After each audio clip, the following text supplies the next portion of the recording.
देखिए, निम्नलिखित का अभाज्य गुणनखंड करें।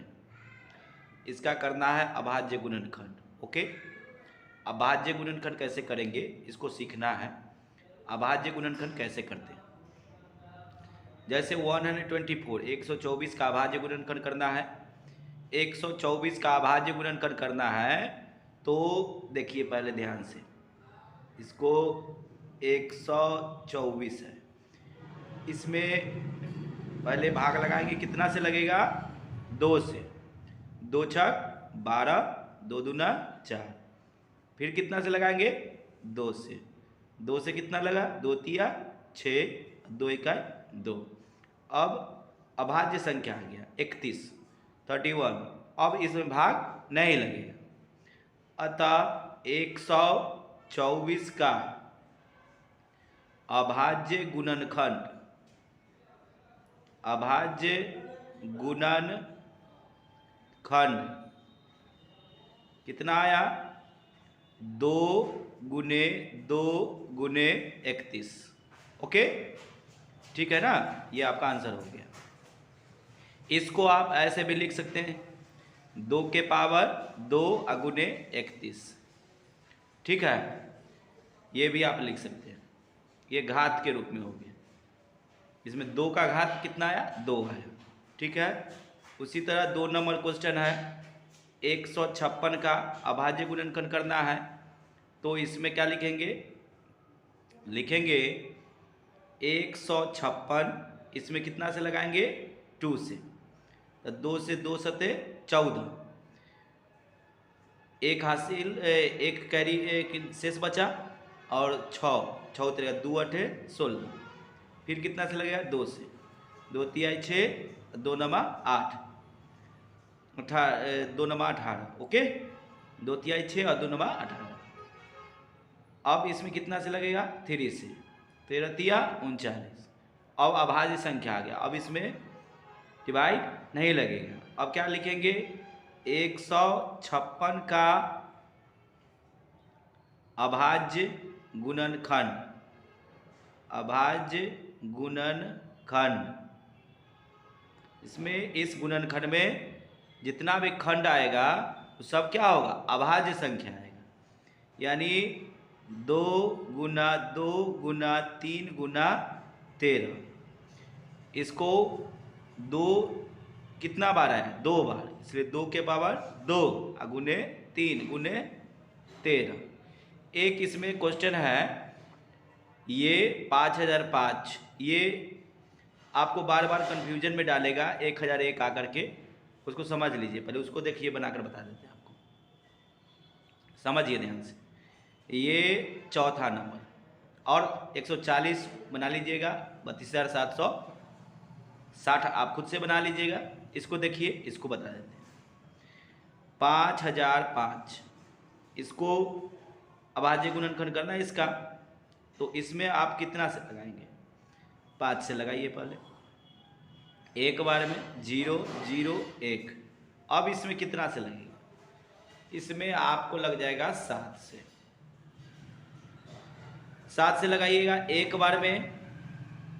ठीक है, 3 शेष बचेगा, 0 उतरेगा, 7 चौक 28, अब 2 शेष आएगा, उस पर से उतारेंगे 1, तो 7 तिया 21।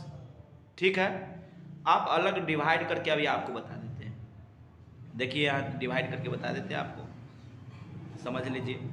ये कितना है, 5005 है, 1001, 1001 में आप 7 से भाग कीजिए, एक बार में 7 लगाइएगा, ऊपर से कितना उतारेंगे, 3 आएगा घटकर, 0 7 चौक 28, शेष कितना आएगा, 2 1, 7 तिया 21, कट गया। ठीक है, कितना है, 143, 143। अब इसमें आप 11 से लगा दीजिए, 11 से लग जाएगा, 11 से एक बार में 3 शेष आएगा, ऊपर से 3 उतरेगा, तो 11 तिया 33, यानी 13। अब अभाज्य संख्या आ गया, अतः 5005 का अभाज्य गुणनखंड, गुणनखंड जो होगा 5 गुने 7 गुने 11 गुने 13। ओके, ये आपको क्वेश्चन बहुत सारे बच्चे 1001 के बाद छोड़ देते हैं। थोड़ा सा दिमाग में इस बात को, इस क्वेश्चन को अभ्यास कर लीजिए बनाने का। ओके, ठीक।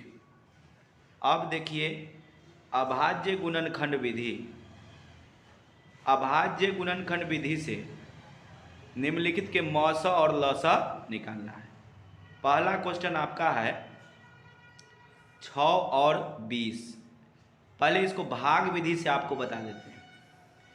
भाग विधि से, भाग विधि से पहले समझ लीजिए। भाग विधि से पहले समझिए 6 और 20 का, दोनों में कितना से लग जाएगा?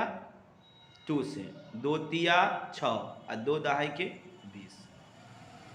अब इसमें लग जाएगा, लगेगा, इसमें लगेगा, अब नहीं लगेगा। अब तो 3 और 10 में कोई एक ही संख्या से 3 और 10 में भाग लगेगा? नहीं लगेगा। तो क्या करेंगे? एलसीएम, ल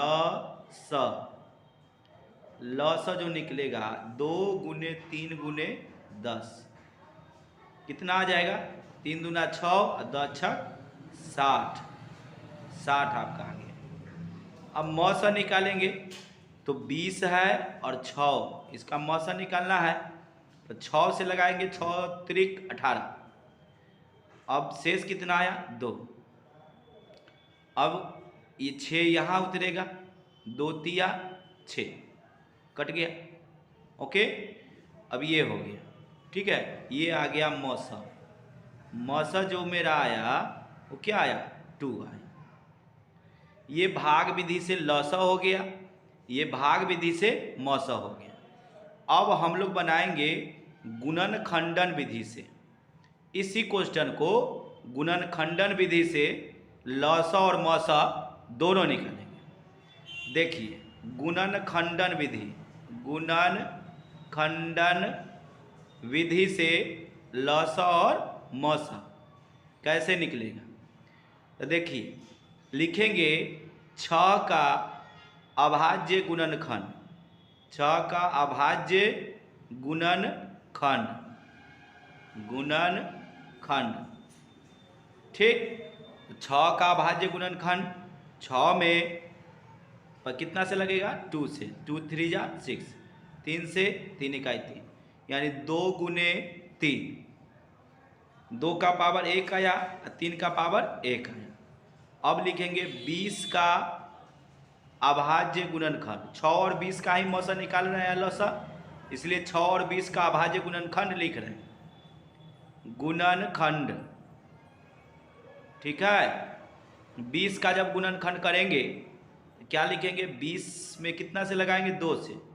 10 बार में 2 से, 5 बार में 5 में 1, 5 से 1 बार में, यानी 2 कितना बार आया? 2 बार, तो 2 के पावर 2। अब 5 कितना बार आया? 1 बार, 5 के पावर 1। तो मौसा जो मेरा होगा, मौसा जो होता है, जो उभयनिष्ठ गुणनखंड होता है, जो उभयनिष्ठ गुणनखंड होता है उसका निम्नतम घात जो होता है वो होता है मौसा। ओके, तो उभयनिष्ठ गुणनखंड कौन है? 2 दोनों में है, 2 इसमें भी है, इसके खंड में भी 2 है और इसके खंड में भी 2 है। तो 2 जो है उभयनिष्ठ गुणनखंड है और उसका न्यूनतम घात कितना है? 1 है। तो यही वाला लिखेंगे, 2 के पावर 1, यानी कि 2 मौसा आया। यहाँ भी 2 मौसा आ गया और यहाँ भी आप निकाले थे मौसा तो 2 आया। ये भाग विधि से हुआ और ये गुणनखंडन विधि से हो गया। समझ में आया? अब देखिए इसी का लिखेंगे लौसा। लौसा, तो लौसा जो होगा, लौसा उसको समझिए। लौसा में क्या लिखते हैं? लौसा में लिखते हैं उभयनिष्ठ नहीं, इसमें गुणनखंड का जो अधिकतम घात होता है, गुणनखंड का अधिकतम घात उसी को लिखते हैं। इसमें देखिए 3 है, इसमें 3 नहीं है तो 3 के पावर 0 लिख सकते हैं। इसमें 5 है, इसमें 5 नहीं है तो 5 के पावर 0 लिख सकते हैं। 5 के पावर 0 मतलब 1 होता है, 3 के पावर 0 मतलब 1 होता है। अब समझिए, जो गुणनखंड है उसका अधिकतम घात लिखा जाता है। इसमें 2 है, 2 का अधिकतम घात कितना होगा? 2 है तो 2 के पावर 2 हो गया। 3 का अधिकतम घात क्या है? 1 है। 5 है, 5 का अधिकतम घात क्या है? 1। यही मेरा लसा हो गया। जो अधिकतम घात होता है उसी को लिखते हैं। तो 2 के पावर 2 कितना होगा? 4 गुने 3 और 5 के पावर 1 5। 4 तिया 12 और 12 पचे 60। ये 60 जो आया लसा आया। और यहाँ भी लसा कितना आया था? 60। ये भाग विधि से हो गया और ये गुणनखंड विधि से हो गया। समझ गए होंगे दोनों विधि? ओके। यदि आप इस चैनल पर नए हो तो प्लीज़ सब्सक्राइब कर लीजिए ताकि आपको अगला वीडियो तुरंत मिल सके और उसका लाभ आप उठा सकें। ठीक है, थैंक यू वेरी मच।